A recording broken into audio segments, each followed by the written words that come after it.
الجمهور دخل قبل ما تتشاط، فده كان خطأ. كان لازم الحكم بدل اللائحه بتقول له 20 دقيقه وتخلي الملعب، يبقى ما كانش يلعب ضربه الجزاء غير لما يخلي الملعب، لان دي كانت ممكن تعمل مشكله وتخلي فريق الشرطه يعترض.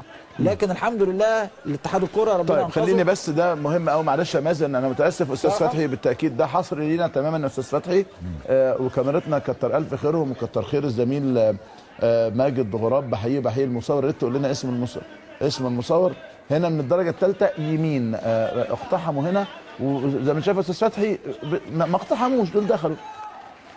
يعني استاذ احمد عبد المنعم المصور بشكره شكرا جزيلا. ما انا مش شايف فيه يعني دي بقى بتاعت النادي الاهلي، جماهير الاهلي بتقعد فيها. ادي الاولاد اللي دخلوا الاستاد. اتصور ان دي لقطات حصريه لينا، اتصور يعني انه ده اللي حصل بالظبط. مجموعه من الشباب المشاغب المشاكس اللي مش عايزين يعرفوا ان في نظام وفي قانون وفي احترام وفي انضباط، ودخلوا وزي ما انت شايف الامن سايب يعني هي التجربه دي حصلت في ماتش الاهلي، ودخلوا ومن تحت المقصوره ودخلوا في الممر بتاع الاستاد، لكن ما دخلوش الملعب. العجيب في الامر هنا انه انا كراجل شرطي يعني ببقى دارس كويس قوي المكان اللي انا بامنه، مش كده ولا ايه؟ انا عندي راجل هيجي يسرق بيتي من الحته الفلانيه او هيعدي هيخطف حد من العيال، فبعرف المداخل ايه وبامنها. طيب ازاي الشرطه ما امنتش كل المداخل؟ يعني ازاي الشرطه لم تدرس خريطه الاستاد؟ وهنفضل لامتى نقول ان والله ده حاجه كانت غير متوقعه، وان احنا اضطرينا نتعامل بالهدوء والحكمه عشان ما نصعدش المشكله. المشكله انها بقت فضيحه قدام العالم. ودي اللي احنا حذرنا منه قبل المباراه. وقلنا ان ماتش الزمالك اللي جاي مع اتلتيكو مدريد اللي انا برضه حاطط ايدي على قلبي فيه، واخد بالك؟ وده هيبقى فيه شماريخ رسمي، اصل ده ماتش ودي، مفيش عقوبات خلاص. يعني انا غير مقتنع على الاطلاق ان تامين الاستاد امر صعب، لان منع دول الناس البلطجيه او المتهورين دول امر صعب، او التعامل معهم امر صعب. انا عرفت ان في تم القبض على مجموعه منهم 14 حسب ما قال لنا مصدر امني من وزاره الداخليه. 14 وقالوا الزميل محمد السباعي.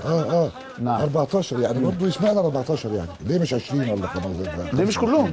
مثلا يعني بقول لك ليه مش العدد يعني كل من خالف اللوائح والقوانين ودخل الاستاد يتم القبض عليه ويتم التعامل معاه. الناس دي لما حقق معاه في حد اتقبض عليه واتسجن يعني وخد حكم يعني؟ لا ما خدوش حاجه، عشان بيطلع رؤساء الانديه بعد كده يقول لك حرام. قال لك رؤساء الانديه لا عايزين غرامات ولا عايزين نقل مباريات ولا عايزين مباريات بدون جمهور ولا عايزين اي حاجه. قال لك عايزين بلا عقوبات. يعني وفي حاجه في الدنيا اسمها بلا عقوبات على فكره؟ ولا يعني انا مش عارف انا يعني رؤساء الانديه برضه ما هم زي الناس التانيين. رؤساء الانديه برضه ناس يعني مشاركين وناس طيبين. ناس مش عايز يحط نفسه في مشكله. تلاقيه بيستخبى ورا بيان او ان هو يظهر بشكل كبير ولا جملتين كده طالعين، لكن يشاركوا في حاجه ما بيشاركوش. ما قالوا هيقعدوا مع مجموعات الالتراس وقالوا ان الالتراس يجي يشارك معاهم في التنظيم، وقالوا ان هم هيعملوا ويسووا والى اخره. على فكره يعني صور حصريه لينا وبيتم القبض على الولاد. وخلي بالك هيطلعوا يقول لك والله ما كنت موجود، والله ده انا كنت بجيب اخويا من الاستاد،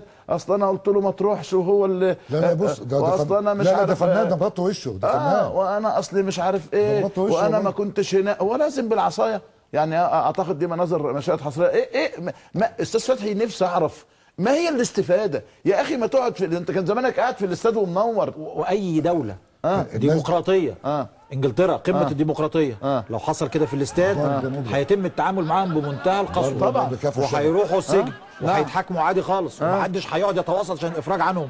وما فيش رئيس نادي هيقعد يتدخل ويعيط ولا يقول لك اصل الاهلي عشان دول ليهم مستقبلهم. طب بتعملوا كده ليه؟ هيجي يقول لك دلوقتي هيبوظوا لنا المئويه، اصل دول اللي كانوا بيسندونا والحقوا جماهير. بس الراجل بقى العسكري لا ده انت عارف زي الواد الصغير كان اللي بيفضل قاعد عشان تشيله، قال له لا انزل ده انت كويس. وبعدين ايه بدا يعرف، وبعدين بدا يمشي بقى بشكل عادي خلاص ما فيش ادنى مشكله. وبعدين بدا من الشرطه لا بقى تعمل شغب ما ينفعش.